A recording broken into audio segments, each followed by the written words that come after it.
A análise final da doutora Lívia Napolitano é o que amarra as pontas soltas entre a frieza dos dados forenses e a quentura da vingança humana. Para ela, o crime não terminou na morte de Rogério, mas sim no momento em que a mão foi vista na boca do tigre. Aqui está o laudo psicológico conclusivo que ela entregou ao detetive Senália. A natureza do crime, de vingança a espetáculo.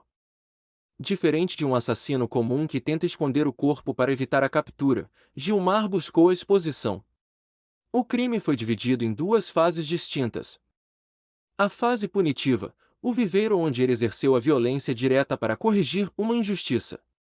A fase simbólica, o zoológico onde ele buscou o reconhecimento público de sua vitória. O simbolismo da mão e do relógio.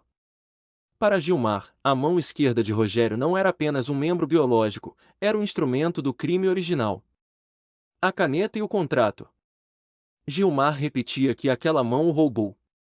Ao amputá-la, ele retirou de Rogério a capacidade de assinar e, portanto, de exercer poder sobre os outros. A remoção do relógio não foi um roubo por ganância. Ao retirar o relógio de ouro antes de descartar a mão, Gilmar despojou a vítima de seu status social. Ele queria que o tigre ostentasse uma mão nua, desprotegida e vulnerável, desprovida da riqueza que Rogério tanto prezava. A escolha de Rai, o tigre. A escolha do tigre de Bengala é o ponto alto do narcisismo de Gilmar. Transferência de poder, Gilmar se sentia pequeno e impotente diante da influência de Rogério.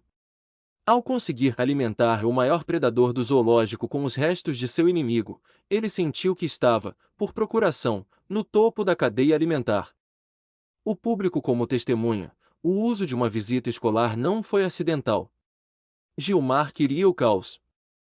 Ele queria que a traição de Rogério fosse selada com um trauma coletivo, garantindo que o nome da vítima fosse associado para sempre a algo grotesco e animalesco. Perfil de personalidade, o narcisista injustiçado. Gilmar apresenta traços de um narcisista vulnerável. Ele guardou o ressentimento por anos, alimentando uma fantasia de justiça poética. Ele não se vê como um vilão, mas como um justiceiro. Durante o interrogatório, não demonstrou remorso pela vida perdida, apenas satisfação pela arte de sua execução. Conclusão da doutora Napolitano. Detetive Senália, Gilmar Nogueira não matou apenas por dinheiro. Ele matou para ser visto. O tigre não foi apenas o descarte, foi o seu megafone. Ele transformou um trabalhador de manutenção invisível no arquiteto de um pesadelo urbano. Se não o tivéssemos prendido hoje, ele buscaria um novo palco para sua próxima correção de injustiça. No dia seguinte, o sol de outono brilhava sobre o zoológico de Brotóvia, que tentava recuperar sua rotina após o trauma do dia anterior. O cheiro de pipoca e o som de risadas infantis voltaram a preencher os caminhos, mas havia um silêncio pesado vindo de um ponto específico do parque. O detetive Senália, com seu sobretudo aberto e o mate bem cevado, caminhava ao lado do inspetor Villanova.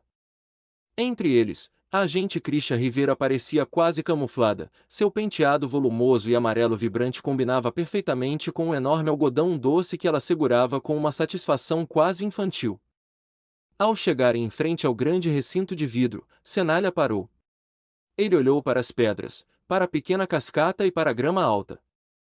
Senália, a jaula está vazia, Villanova. Nem sinal do mensageiro. Nesse momento, a doutora Helena Lobo aproximou-se, vestindo seu jaleco branco e carregando uma prancheta. Seus olhos pareciam cansados, mas havia uma serenidade profissional em seu rosto. Senália, doutora Lobo. Bom ver que o zoo está de pé. Mas, onde está o Rai? Ele foi aposentado por causa do incidente? Helena deu um meio sorriso e balançou a cabeça, olhando para o recinto vazio. DRA Helena Lobo. Aposentado não é a palavra, detetive. Ele foi transferido. Ontem à noite, após os exames finais, decidimos que o Rai não poderia mais ficar em exibição aqui. Não por causa do que ele fez, afinal, ele não fez nada além de ser um tigre, mas pelo que fizeram com ele. Villanova. O estresse do cerco policial? DRA Helena Lobo, em parte. Mas principalmente porque o recinto dele se tornou uma cena de crime famosa. As pessoas não vinham mais para ver a majestade de um tigre de Bengala, vinham para ver o animal que segurou a mão. Isso é desrespeitoso com a espécie. Krisha, dando uma mordida lateral no algodão doce. E para onde ele foi, doutora? Dra. Helena Lobo, para um santuário de preservação no interior do estado. Um lugar com 5 vezes o tamanho deste recinto, sem vidros, sem público e com vegetação densa. Ele vai viver o resto dos seus dias sendo apenas um tigre, longe de serras pneumáticas e de vinganças humanas.